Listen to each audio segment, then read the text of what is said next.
ислам казак. Айта бер. Ислам қазақ қалайсың? Ескі. Жақсы өзің ғой. Мен сұрайын деген сұрағым. Жақсы, Құдайға шүкір. Енді сен ислам жоқ, или Құдай жоқ деп, қазіргі ғылымға сеніп мысалға, или эволюцияға сеніп айтып отқан шығарсың енді мысалға қазір. Дұрыс қой енді мысалға, если біз Құдай жоқ деп алатын болсақ, мысалға да Құдай жоқ дедік. Тұра. Ай, бір ауыз тоқташы. Дұрыс қой, ислам бар жоқ емес. Жоқ, жаратушыға келейік та енді. Біз мысалы ислам немесе... Енді тұра тұршы, енді тоқта. Жаратушыға сен кірдің да, тоқтай тұршы, сен кірдің да, әй, IQ, сен деген ислам жоқ дейсің, Құдай жоқ дейсің деп ұрып атсың. Тоқтасайшы енді бір ауыз. Мен саған ислам жоқ деп айтқан жоқпын. Ислам емес, Құдай. Енді сен әңгіменің арасында соны түзетіп жатырмын саған. Сен ислам жоқ деп айтқан жоқпын. Ислам бар. Сосын тұра тұр. Сен исламның қателігін эволюцияға сүйеніп айтып жатсың ба дедің. Жоқ, мен исламның қателігін исламның ішіндегі нәрсеге сүйеніп айтып жатырмын. Мысалға біреуін келтіресің ба? Исламның ішіндегі ма? Иә, мысалы Құранның мына аяты ғылымға немесе мына нәрсеге қарсы. Мен осыған көзім жетті, осыдан кейін мен мысалы жоққа шығардым. Мысалы мен эволюцияны мысалы бар немесе жоқ үшін көзім жету керек қой. Иә. Мен Құранды қара. Құранды аласың да, ішін оқысаң, аңыз әңгімелерге толы да. Иә. Аңыз әңгімелерге толы. Жоқ, аңыз емес. Егер аңыз деу, тоқта мысалға. 1000 жыл жасаған Нух ол ақиқат па? Ақиқат. Егер оны Құдай айтатын болса, білмей айтатын болса, Құранның ішінде басқа нәрселерге келейік. Мысалы, Құранда бірдеңе айтылса, оны біздің 1400 жыл алдын түскеніне сен келісесің, дұрыс па? Құран 1400 жыл алдын пайда болды дейсің, дұрыс па? Сөзге қонақ берші, андай алап ұшпай кішкене тоқтап сөйлеші. Енді қара, сен Құранға сеніп алғаннан, сенде позиция былай болып тұр. Сен алдымен Құран ешқашан қателеспейді дегенді қабылдап алып, одан кейін Құранға қарасаң, сенің ізденісің бестейін. Себебі сен ешқандай қатені ол жерде қате деп қабылдамайсың да, оны Құдай қалады деп ақтап ала бересің. Демек, сенің көзқарасың искаженный, бұрмаланған деген сөз. Егер мен осылай қарайтын болсам, мен ешқандай кітаптан қате таппаймын. Мысалы, Гарри Поттер деген кітапты аламын да. Мен олай қарамаймын. Мен ғылыми түрде қара деп отырмын саған. Жақсы, енді ғылыми түрде қарайтын болсаң, сен Құран қателесуі мүмкін деген позициядан қарай аласың ба? Енді мен ол үшін Құранды толық біліп, толық зерттеп, толық жасап, Құран саған бірақ тоқта, Құран саған жоқ, тоқта. Мен білмеген нәрсемді айта алмаймын, мынау дұрыс емес деп. Иә.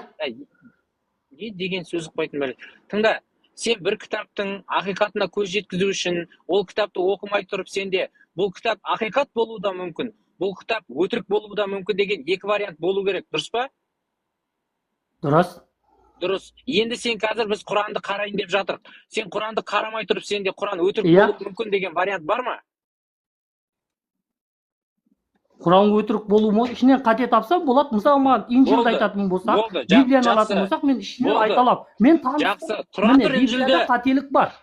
Бұл Құдайдан емес. Инжилді тұра тұр. Енді маған табиғатта адамның 1000 жыл өмір сүруі мүмкін екендігін ғылыми түрде негіздеп келтіріп бер. Бопты. Нух қай заманда өмір сүрді? Білмеймін қай заманда өмір сүрді. Нухтың заманынан сен бірде-бір, тоқта, сен сонда Потопты жоққа шығарамыз ба біз, дүниежүзілік? Иә. Құранда келетін Нухтың заманында болды. Иә. Енді сен айтасың, оны мен көрмедім, мен болмадым. Қазіргі заманда мысалы 120-130 жыл жасап жатқан адамдар бар. Бірақ ол өте біздің заманымызда сирек. Бірақ осыдан 4000 жыл алдын адамдар ондай жасамады деу үшін біз 4000 жылдан нақты дәлел әкелуіміз керек қой. Адамдар ондай жасамады, міне 70 жылдан артық жасамады. Біздің заманымызбен емес, Нухтың заманымен алып келуіміз керек. Енді қара. Дұрыс па? Енді тоқта, мен Құдай бірдеңкені бар, жоқ деген сен айтып отырсың ғой. Құдайдың сен Құранды тоқта, мен айтып болайын да бірінші бітірейін. Сен Құранды тоқта дегенде, тоқташы өтініш. Сен қазір Құдай бар жоқ, басқа әңгімеге секіріп баратсың да?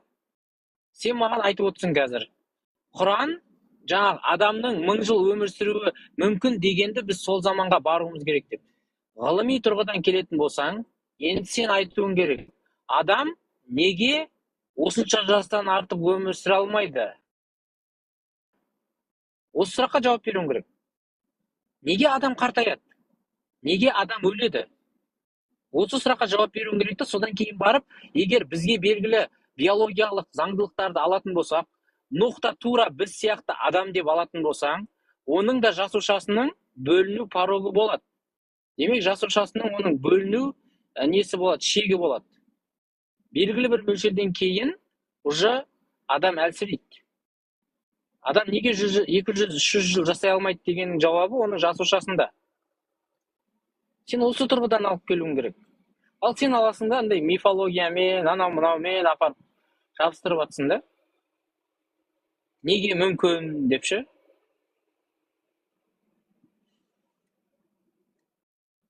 Еще сөз бермейсің.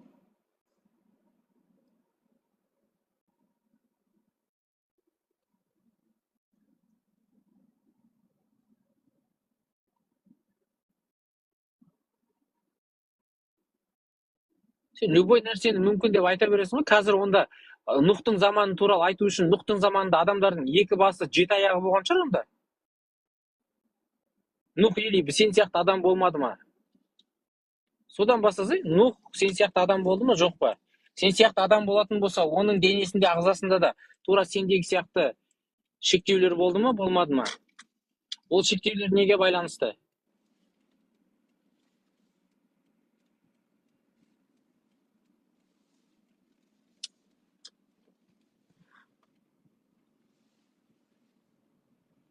Просто сен перебивать етіп отыратындай нем жоқ та қазір ше. Кішкене шаршап тұрмын. Сен перебивать етіп, перекричать етіп отыратын желанием жоқ. Тоқта деген кезде тоқтау керек та, а то сендер тоқтатпаса, уағыз айтып кете бересіңдер де айдалаға. Бір әңгіменің басы жоқ, екінші әңгімеге секіріп, тоқтатпаса айдалаға кетіп қала бересің.